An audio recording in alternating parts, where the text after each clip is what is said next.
Hello, everyone. Thank you for joining us. I'm Yasmin Daghir. I'm an architect at Beirut Heritage Initiative. Please, if you have any questions, make sure to write them in the chat box and we'll answer them at the end of the presentation. Today's presentation towards an inclusive future for our urban heritage will be presented by Abdul-Halim Jabr, a member of PHI, an architect and urbanist that has been fighting for heritage preservation for more than 30 years. Abdul-Halim. Thank you, dear Yasmin. Good evening, everyone.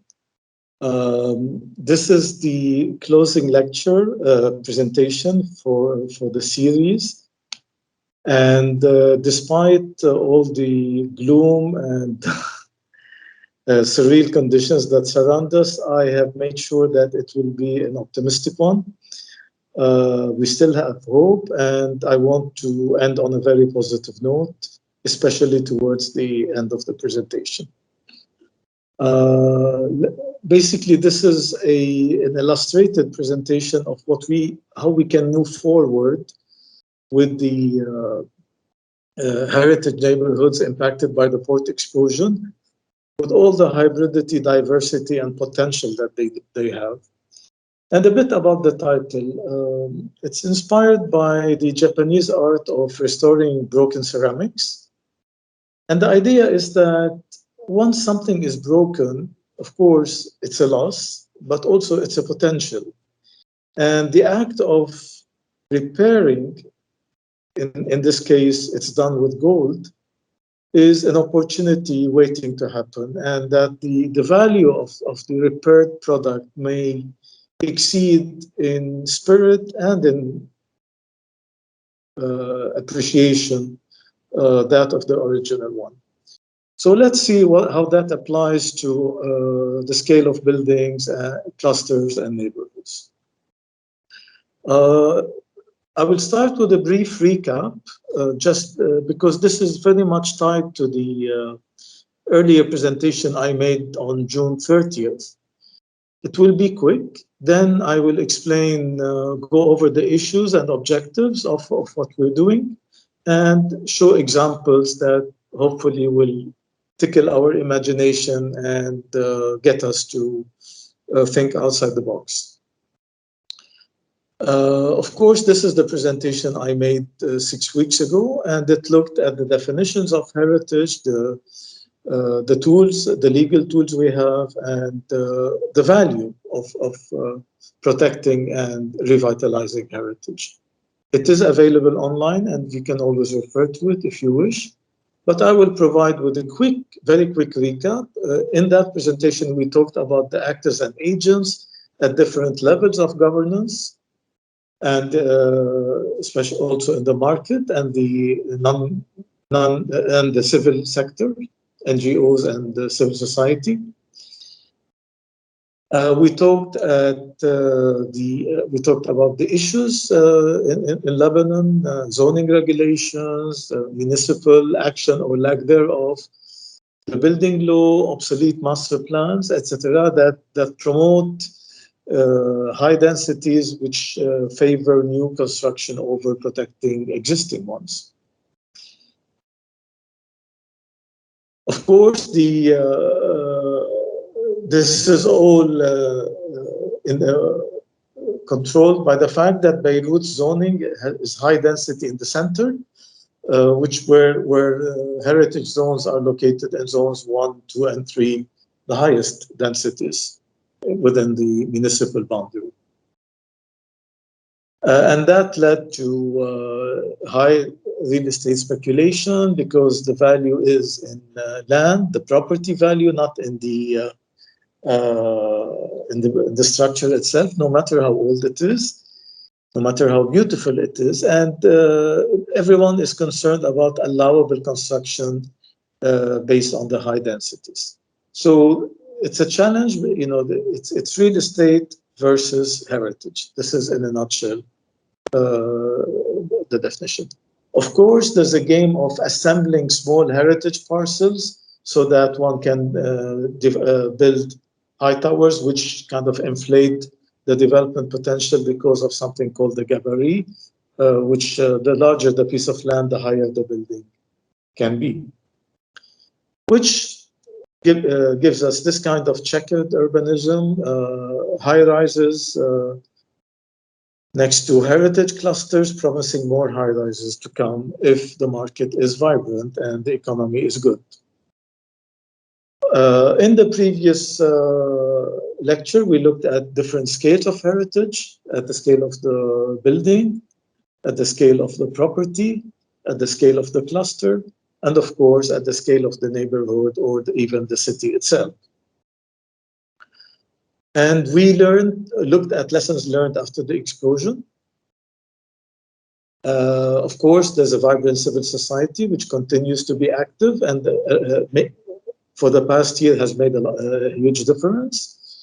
But also we are facing a severe economic crisis, which requires top-down and international intervention. And of course, we need to reconsider the available legal tools and see how we can seize the opportunity to improve on that. Beirut Heritage is very much part of that. We addressed emergency matters in the first few months after the explosion. We are in the current phase of repairing, whether it's partial or whole buildings. And of course, we have a broad vision that includes urban scale and the long term, which I will talk about today. Already there are signs of hope. This is in Quarantina, work by Offre-Joie, an entire cluster street that was done in amazing speed with really very good quality.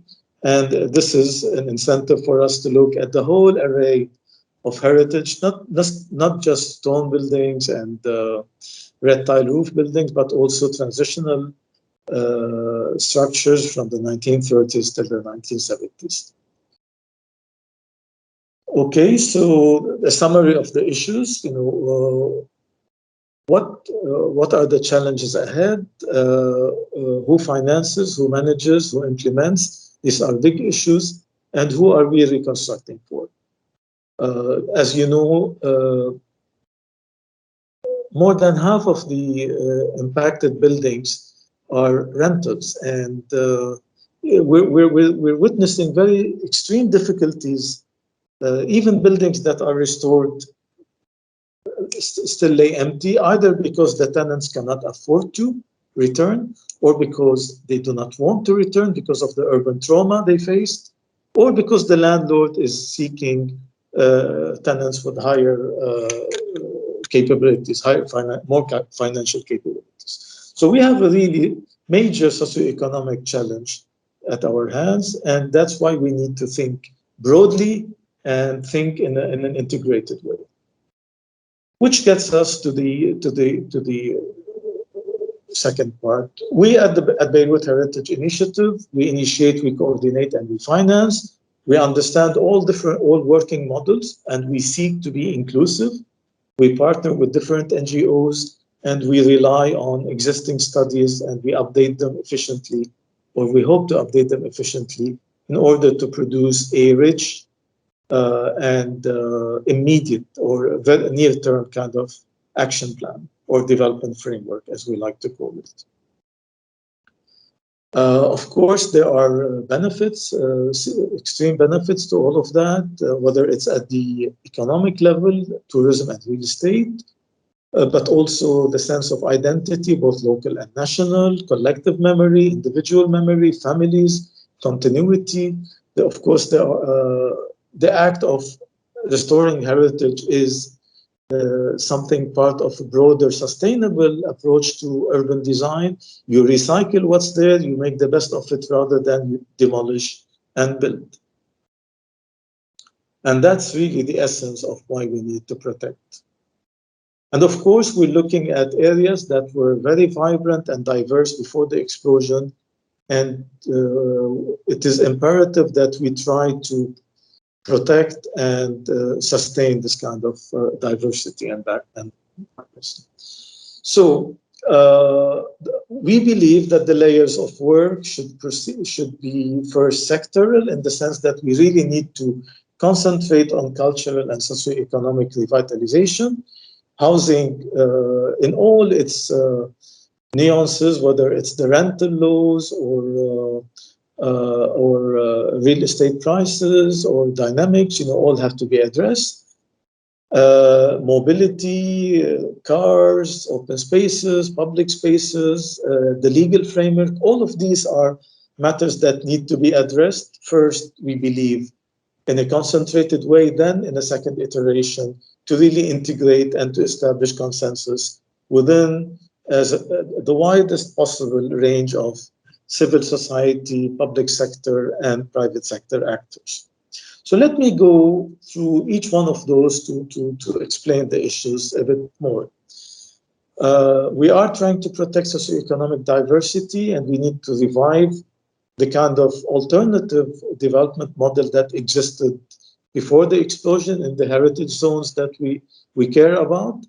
As most of you probably know, in the 90s, after the war, a real estate capital investment dynamic prevailed all over Lebanon. However, the areas that were affected by the explosion offered in their sensitive and diverse way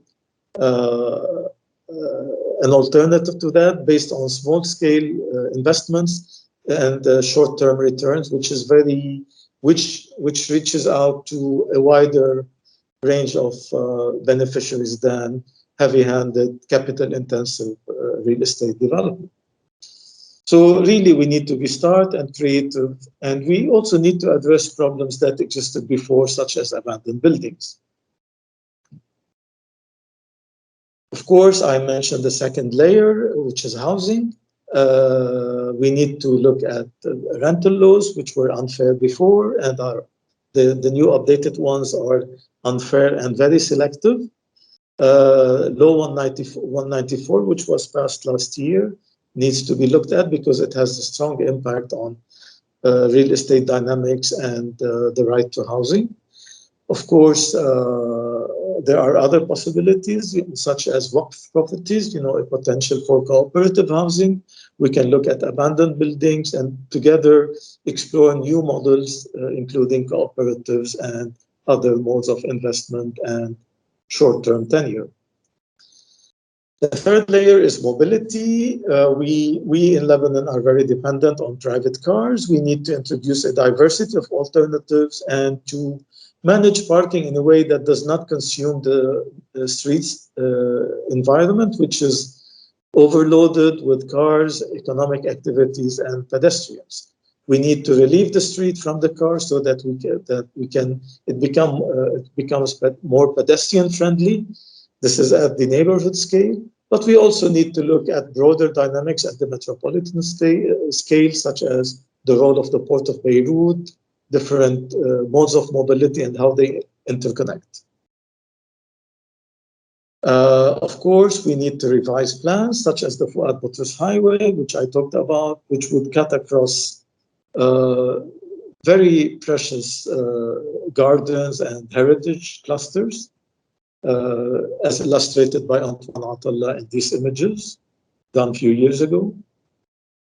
This is in Mar Mikhail, Armenia Street. And this is what the highway would do, so it should definitely be stopped. It is frozen at the moment.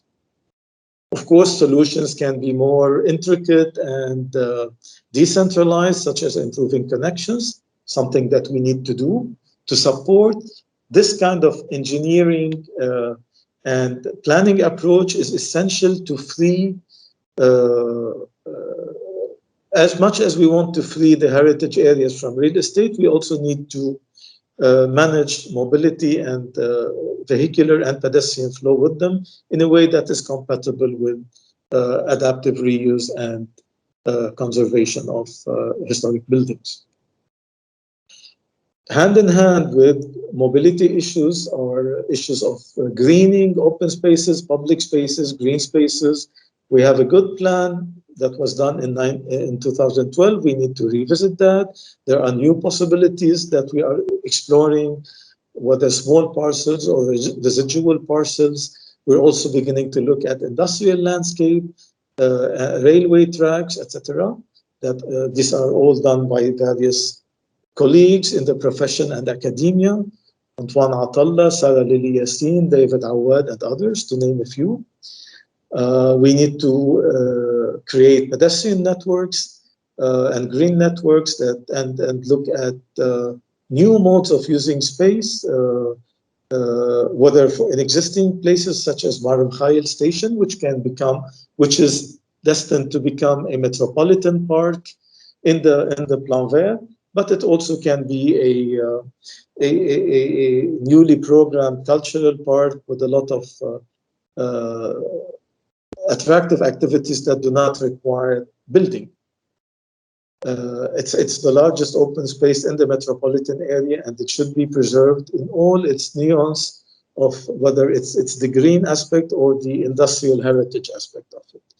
The Électricité de Liban building, it has a nice plaza. Currently, it's fenced, and we can imagine this place to be opened and to be used in a multifunctional and inclusive way as well. Of course, this is in the trajectory of the planned highway, and this is the Tobaji Orchard, which is one of the largest productive landscape areas in Beirut, and we believe it should be protected, and it should be also creatively programmed to evolve with the 21st century economy. Just views by Antoine Atalla, and these are all available on a blog called Stop the Highway, Build a Fuad Boutros Park. Very rich, very diverse range from private gardens to shared orchards to public spaces, cul-de-sacs and alleyways that really offer an amazingly protected heritage of open space that we often forget. We always think of buildings, but also urban heritage includes these, and we need to address them equally. Of course, there are visions, one proposed by Habib Dibis a few years ago to create a linear park that connects Ashrafiyya to the port, and this idea has come back and is being developed by Habib and the Beirut Urban Lab at the UB. Of course, the invisible layer of work also is the legal framework, and we need to revise heritage laws. We need to revisit the role that the municipality of Beirut plays, which is very little, if in fact it's negative, in that the municipality is more biased towards real estate development, and we really need to work on this in the coming months and years to get them to develop a more equitable and holistic approach to the city. Similarly, for the Director General of Urban Planning, which needs to evolve in its thinking to embrace the kind of hybridity of heritage, the understanding of heritage. It's not just single family houses with arches. There's a whole diversity that we talked about last time, and I will refer to it in the last section of the presentation. There is also there should be a serious attempt to reduce densities. As I mentioned before, it's a battle between high densities, potential high density allowed by zoning regulations that really stir the appetite of developers and the owners of land who want to sell at high prices. And of course, the battle is to protect heritage in this highly speculative environment. We really need to adopt a more balanced approach to urban development and to guide real estate investment in a way that continues to be lucrative, or at least fairly to produce fair revenues to developers, but without creating the kind of havoc that we've seen since the end of the Civil War. So one of the key issues in the draft law for heritage is transfer of development rights, which I will illustrate very quickly here using the same example from last time.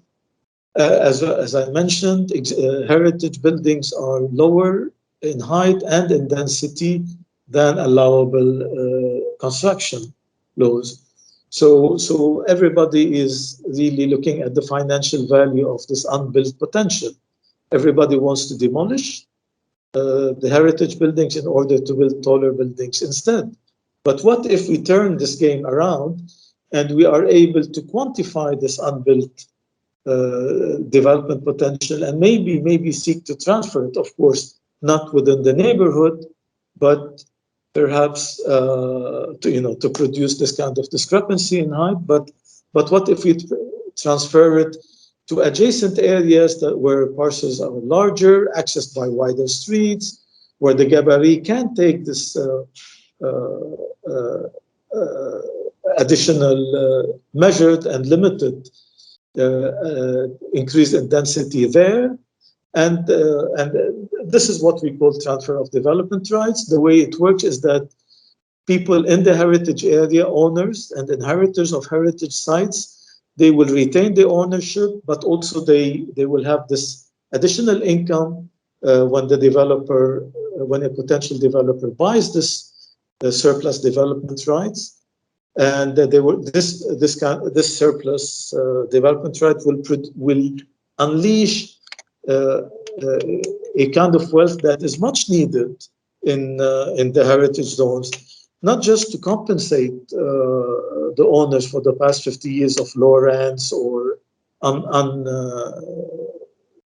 delayed construction of towers, but also to sustain them after the explosion, where we all need to creatively think of financial sources to really spur this reconstruction of the impacted areas after the port. So the notion of transfer of development rights, while it is contentious, we need to discuss it openly and to resolve once and for all if we go ahead with it, and what are the mechanisms to ensure that it doesn't really create havoc in the skyline of the city and and will burden the infrastructure in other areas.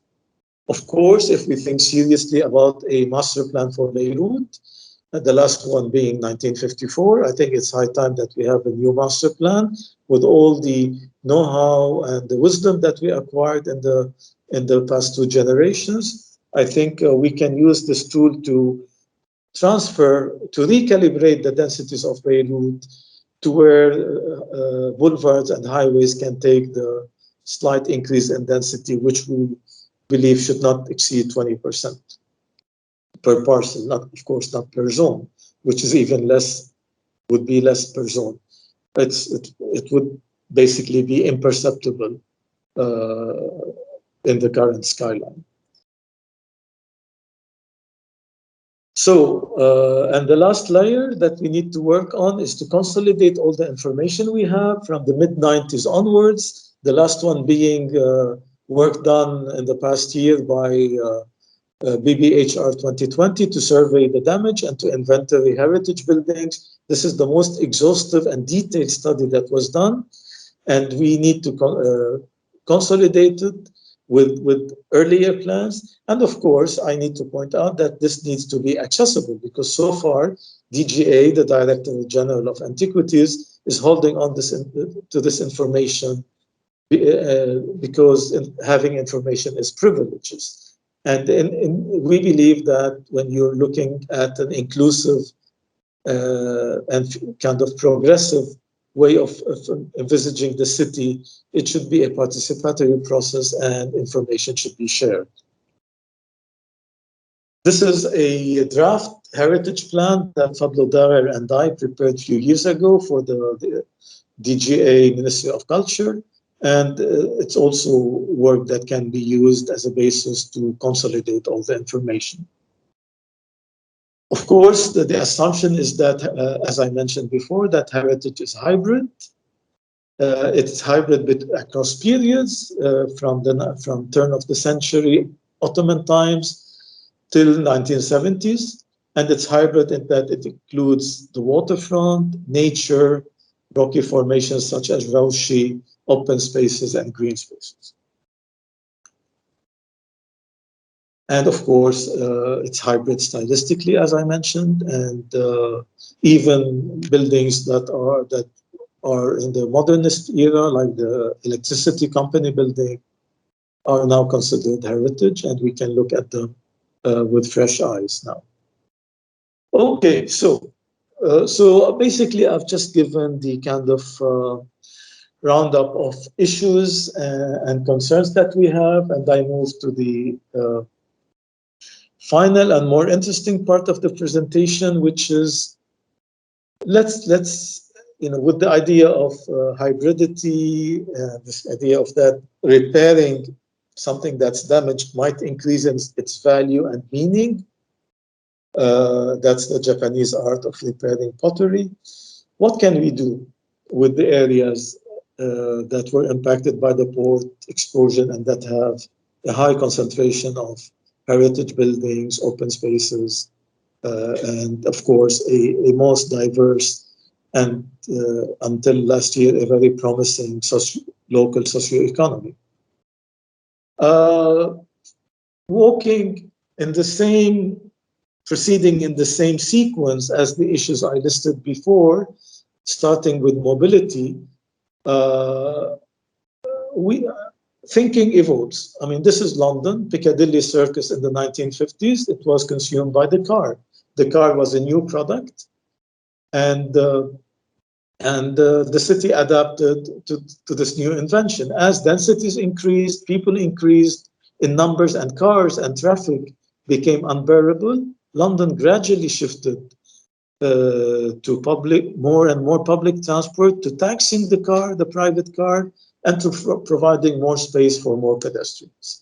This is, in a nutshell, visually and in principle, what we need to do for Beirut. If you think of the streets of these heritage areas, whether we're talking Jemmaisi, Main Street, Maram Khail, remember the bumper-to-bumper traffic that we had on weekend evenings and during school rush hours, during the week. We need to rethink that. And this is imperative to a healthy revitalization of these heritage neighborhoods.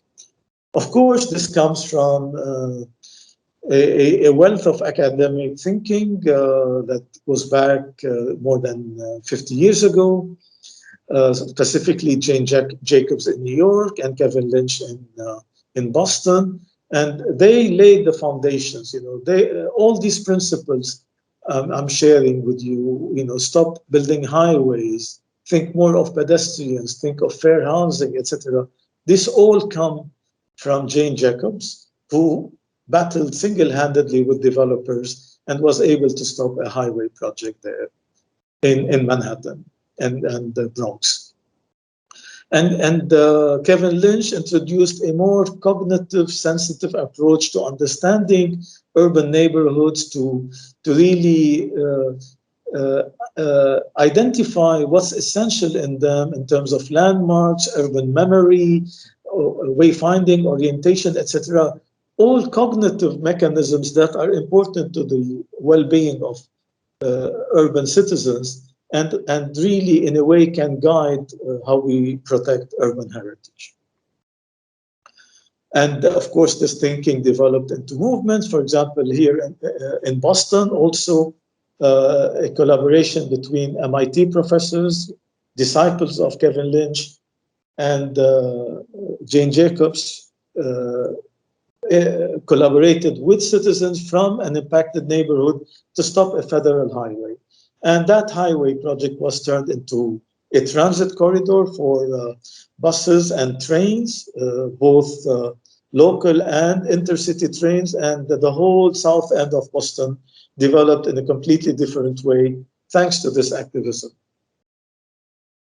A major mistake was also created in Boston, but this time it was implemented, which is cutting a highway through the downtown.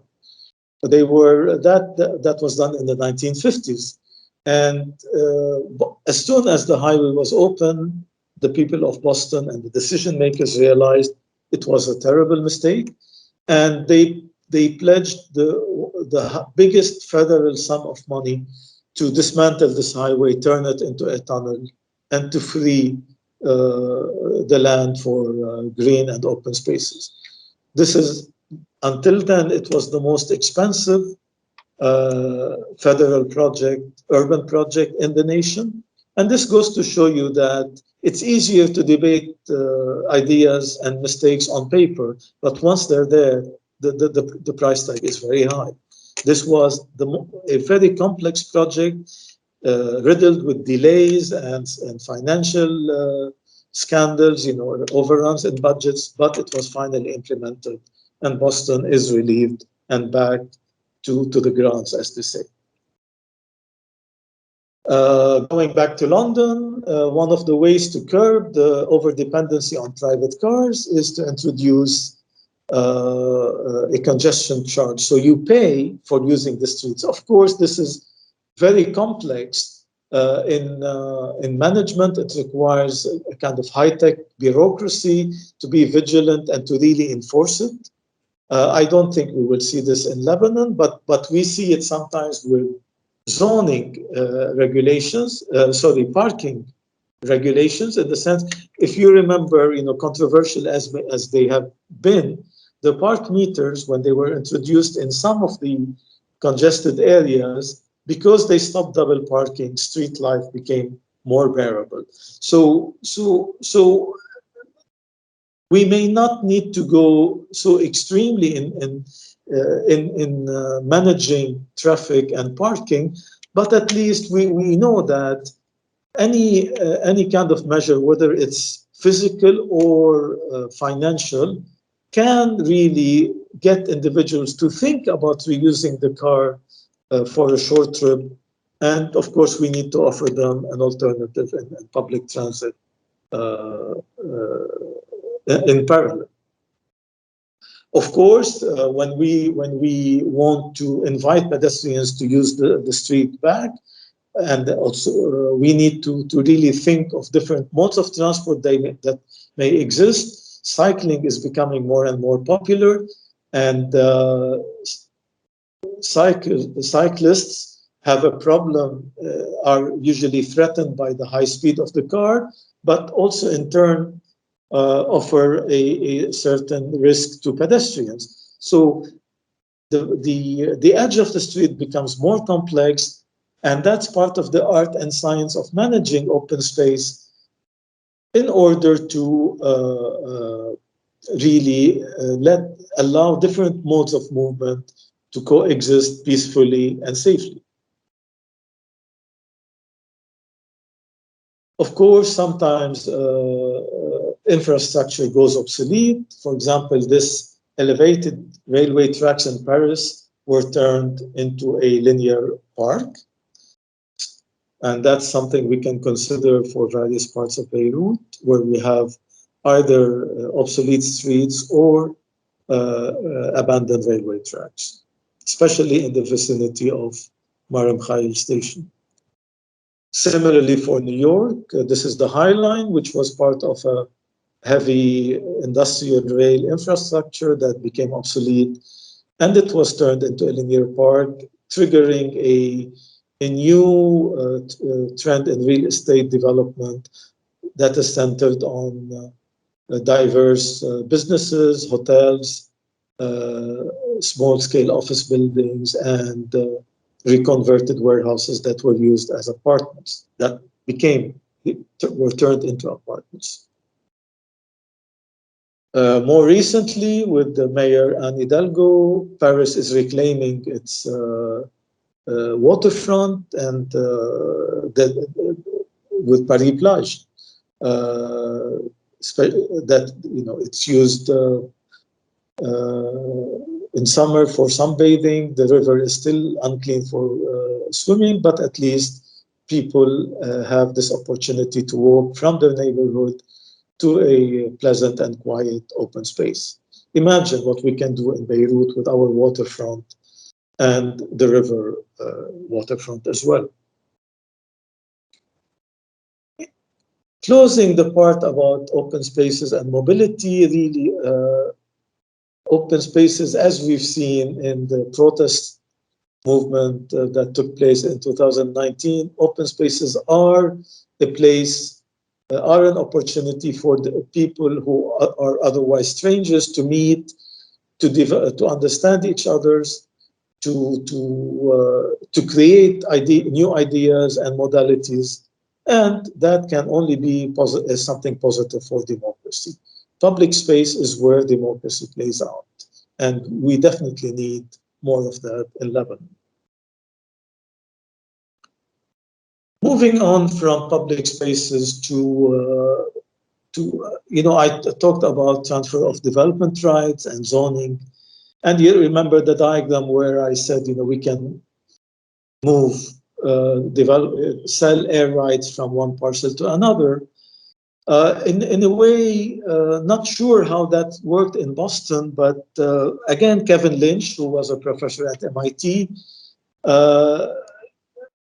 advocated the protection of the historic Back Bay neighborhood, which is a 19th century grid zoning, which we see in the image below with the green spine in it.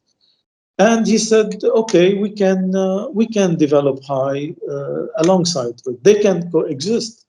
And what you get is a very interesting skyline. You have a datum plane, a low mat of historic buildings, and then in the background you have the new skyline of the city. We already have that in Beirut in a chaotic way. We might as well organize it along highways and boulevards and in areas that were formerly industrial or abandoned in nature, and so that high rises do not happen in the middle of heritage zones, but rather next to them or far away from them. And architects can be very creative. Of course, this is more than 40 years old, but although this is a huge tower, its geometry and the reflective quality of it really, it's a very moody tower. It adapts to the color of the sky. While it's very much there, it seems to always blend. If there are clouds, it reflects the clouds. If it's twilight, it reflects the twilight. So it's a very interesting project that happened. Of course, it doesn't have to be a glass tower. Moving on to more contemporary possibilities. This is in Switzerland, the city of Lausanne. Again, an industrial area named Flon that was basically it was a dump. All workshops and garbage, and really it was one of the shoddiest parts of the city because also it's in a valley between two hills within historic Lausanne. And with rising real estate, industry moved out, it became cleaner, it had to move to larger sites outside the city. And instead of demolishing this industrial area, they recycled it. And now it is one of the most vibrant multi-use areas. It has creative industries, it has leisure, it has entertainment, cinemas, theater, etc. Of course, restaurants, it's all pedestrian. In Lausanne, when in doubt, you go to Flon. And this was created out of a dump. Imagine what we can do if we embrace the kind of hybridity that the future of these neighborhoods, such as Gemaisi, Karantina, and others, if we embrace the potential hybridity, which is the hybridity of heritage and the hybridity of mixing all the new, we can do wonders. This is just a random example from Switzerland. At a more architectural scale, there are, rules. Even if you're introducing a huge building that is not in scale with the neighborhood, there are rules of fragmenting the building and being respectful to this existing to an existing structure. In this case, I think this is the Arts and Crafts Museum in Frankfurt, and it had the 19th century mansion, which we see to the left of the photo. So the architect, Richard Meyer, was given a brief that required building a building that's about 10 times the existing mansion. But by analyzing the existing facades, by fragmenting this humongous museum program into volumes of the size of the existing mansion, and by interspersing the whole thing with landscape, this large-scale cultural facility sits very neatly in the landscape and along the boulevard facade next to the historic mansion. So imagine what we can do. If you know the tower that was built next to Linda and Brahim's mansion, imagine if they, instead of going vertically, they went horizontally, like they did with Sursuk Museum. What a more interesting and contextual solution we would have. Imagine what we can do with all the mansions, or even less significant structures around Karantina and Marum Khair. Lots of potential there.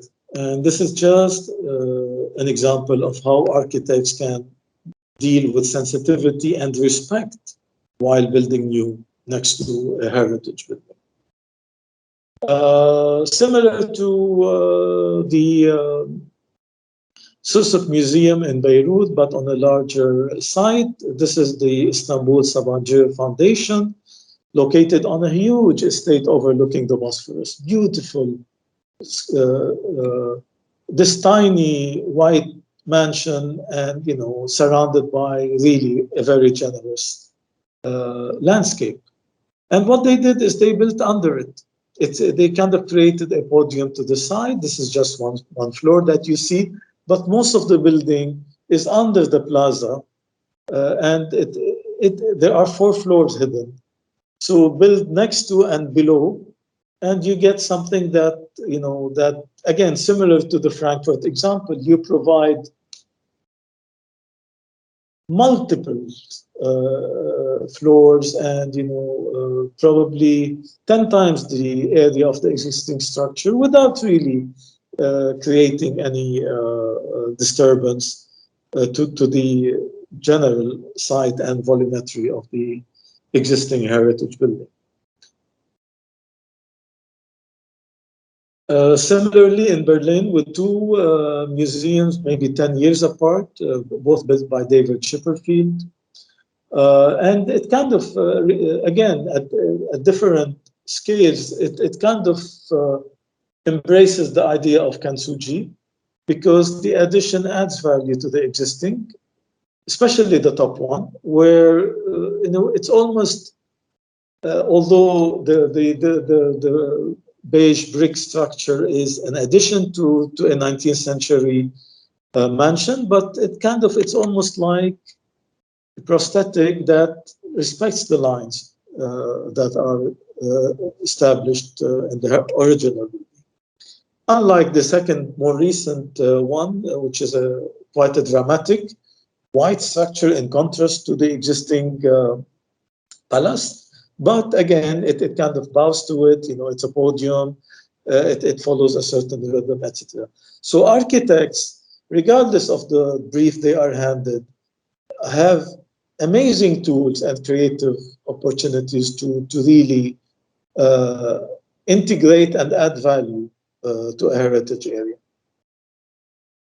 More radically, recycling industrial buildings. This is a university, Department of Architecture in Istanbul.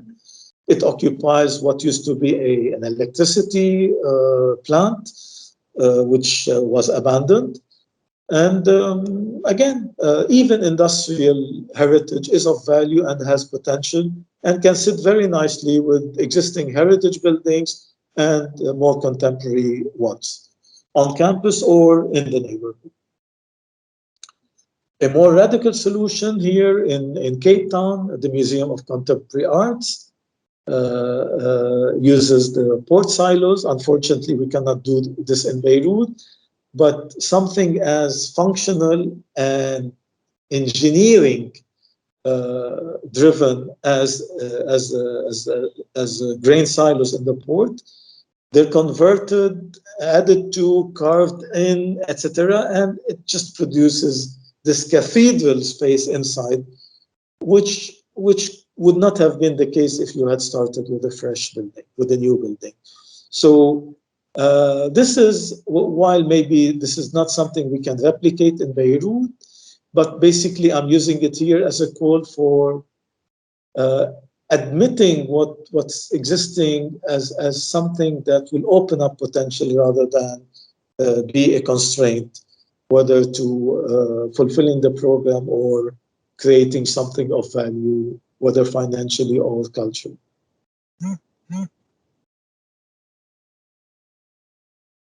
A more radical but small-scale example in Madrid, the Caixa Forum.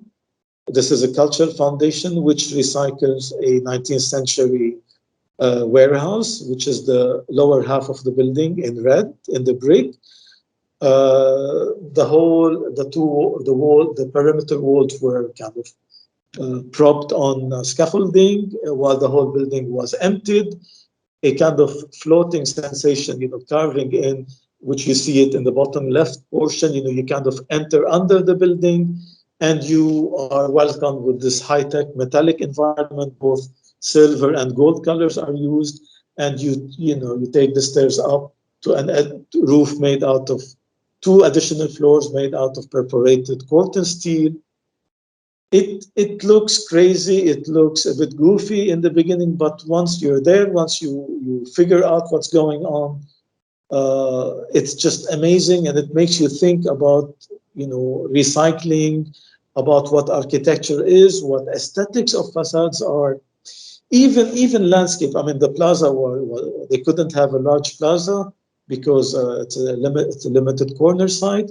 So they put the green on the adjacent wall, and they kept the plaza very simple, as a simple ramping approach to the building. And this is something we can definitely do in Gemmayzi, Maram Khail, Karantina, and others. We just need to be creative and to embrace the potential of what the site offers in all its complexity. And I will conclude with the work of students that I worked with at USEC exactly a year ago. We worked on the impacted areas of Karantina and Maram Khail. And I will show very quickly, in conclusion, 3 examples that they proposed. But the whole idea behind the project was to work in a time frame, say, rather than make long-term plans, how about we do the most essential interventions that would bring life back to the city. So they use the term, hub, pump, engine, etc. Things that would get life to be restart again. And I will show you a couple of these examples. I mean, basically the 3 examples here we have to the left in Maram Khail station, a multi-use, low-rise, and very flexible intervention that would combine a vegetable market with restaurants, workshops, etc., an incubator for startup companies. So this kind of hybridity, multifunctionality of both space and flexibility of use are essential to the DNA of the new neighborhood. To the top right is a recycling of the electricity company building. Since the electricity company managed to stay 1 year away from the headquarters, why not recycle the building to become another engine of revitalization of the neighborhood? And the example below is in Karantina across the highway. Of course, it connects over the highway to Maram Khail with a pedestrian bridge and a huge multi-story car park that would free up the streets of Maram Khail to pedestrians and economic activity. And it also recycles some of the industrial buildings that are available on the municipal land in Karantina. This is it, the pedestrian bridge crossing over, and it shows this kind of low-rise recycling of existing industrial buildings, plus a new landscape that opens up sites that were otherwise closed by the municipality. Of course, this was not done surgically, but it was done part of a broader urban vision for Quarantina that in a way kind of stitches many of the ideas I discussed earlier. For example, the green zone to the left of the image overlooking the port would become a high-rise district, whereby you would transfer development rights to the port waterfront, so that shipping companies can inhabit these high-rises while you protect the blue area and the pink area that were revitalized by Offre-Joie. And of course, the orange zone, which is industrial, would kind of evolve to become multi-use, and this is where their proposal is. Turning the electricity company building into a hybrid program involving, of course, uses at the ground plaza at different times of day and week, an office incubator in the pink zone for short-term companies, and a capsule hotel in the blue zone, which would work for visitors who cannot afford fancy hotels in Beirut. They really don't need to spend much time in the room. It's just 2 nights, and they'll be out in the neighborhood or doing work elsewhere. So the whole idea, in a way, this is the embodiment of Kintsugi, in the sense that the new product, after it's being repaired, has more value and more potential and more significance than the original one. And really, I think aesthetics aside, and we really need to open up a bit about our aesthetics, whether we, this debate whether we should restore heritage building windows with wood or aluminum, or whether we can introduce new uses in old buildings, etc. We really need to keep in front of us a diverse palette of possibilities and different solutions for different conditions. There's not one. Basically, what I tried to do in this final section is to show that you can be conservative, you can work with traditional aesthetics, you can be wacky, you can be provocative, you can be all sorts of put on different personas when you're working in heritage buildings, because they are diverse and because they offer different constraints, and with that comes different potential solutions. And that is Kintsugi in a nutshell. Thank you very much. I am available for questions if you have any. I'll be very happy to answer them. We have plenty of time. Thank you, Abdul-Halim. Very interesting presentation. Thank you. We have a few questions. Is BHI's urban framework open to area residents or only professionals? Actually, this raises a very interesting discussion that we had. The short answer is yes. Basically, it's a prerequisite to involve. We don't believe in top-down solutions, that professions know more than neighborhoods. It has to be based in a dialogue. There are times when professionals and civil society organizations may have to retreat, to concentrate, to come up with something, then to regroup with area residents to discuss this, and that, it works by iterations. So the short answer is yes, it's open, but it's not open consistently all the time. There will be you don't want to bore area residents, they have their life, they have their work, etc. So maybe one day would be concentrated work and the other day would be interaction with the area residents, and so on and so forth. It goes in cycles. Okay. Concerning the TDR, what kind of mechanism do you imagine in order to preserve the restoration and revitalization purpose instead of being just a compensation for a fair damage, since it's a unique dose while heritage need periodic incentives and permanent protection? Okay, I can devote a whole session about this. I'll just throw a few ideas, that kind of in bullet form, in brief form.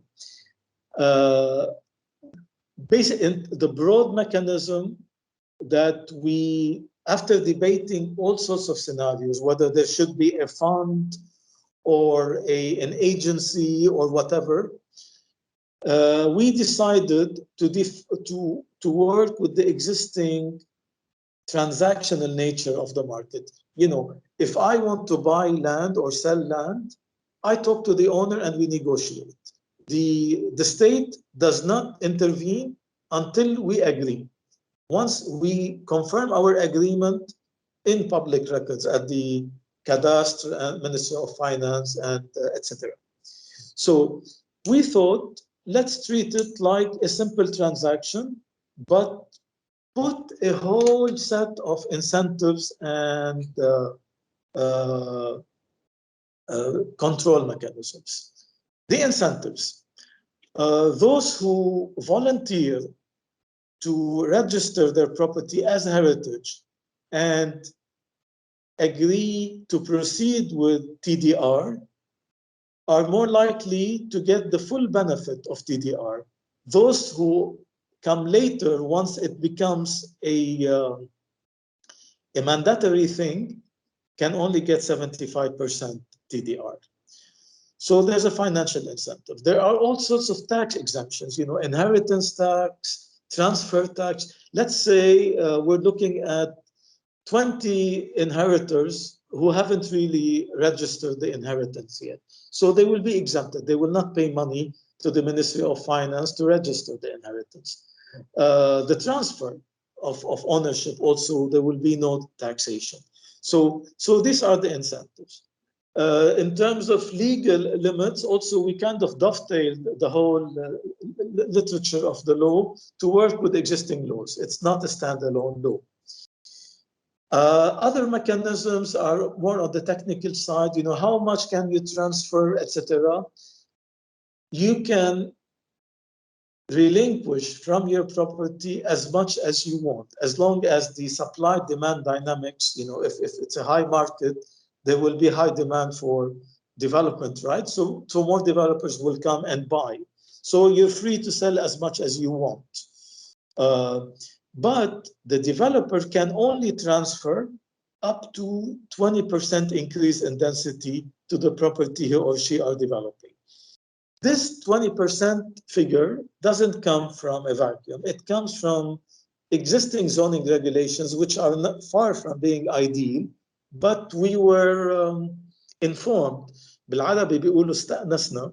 We were informed by this number to say, okay, we are not introducing anything over and above the existing kind of quantum increase that corner sites and sites on two streets get. So let's say I'm transferring development from a small site in Jummaizi to a large site on Charles Hello Avenue. If the developer is entitled to build with the original site and the density 20 floors, they would increase to 24. So on the highway between 20 floors and 24, it's not a major increase.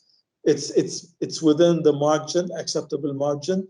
So if the transfer happens without a guiding urban design plan, it's still in the realm of the manageable and acceptable.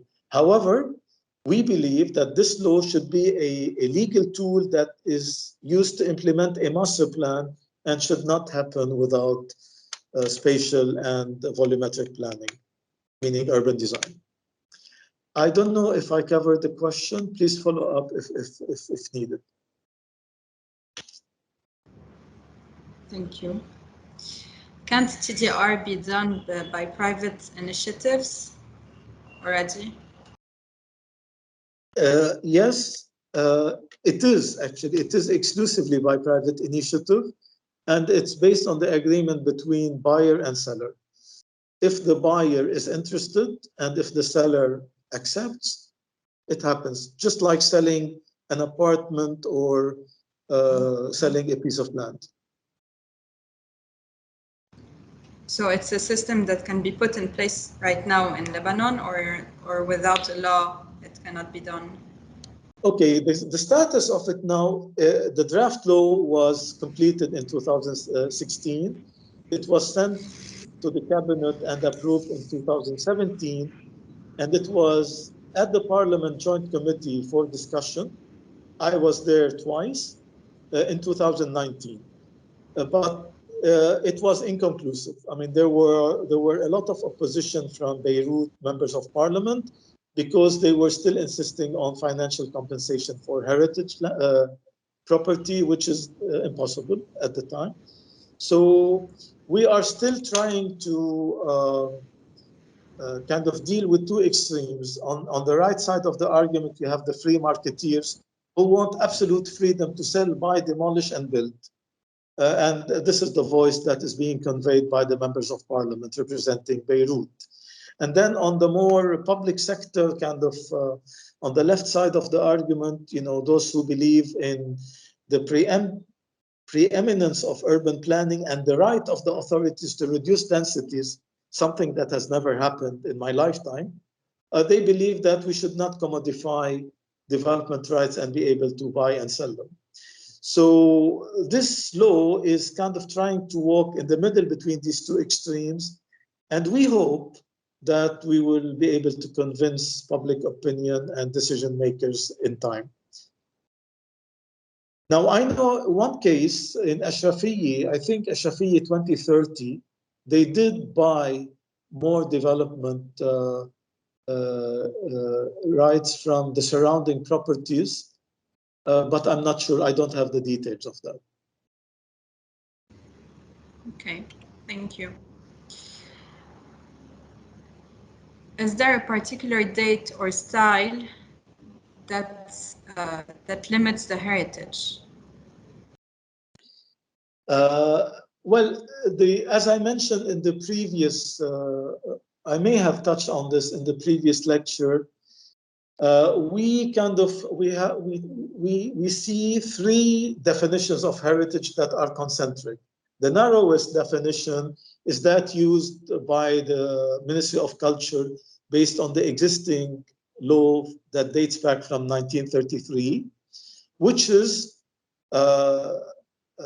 listed buildings. And there are very few listed buildings because the law, when it was written 80 years ago, did not consider lived-in heritage. It considered palaces, citadels, archaeological sites, etc. So this is the narrowest definition of heritage. The more administrative definition of heritage, which has been in practice since 2010, is anything that is deemed by the committee to be of heritage value.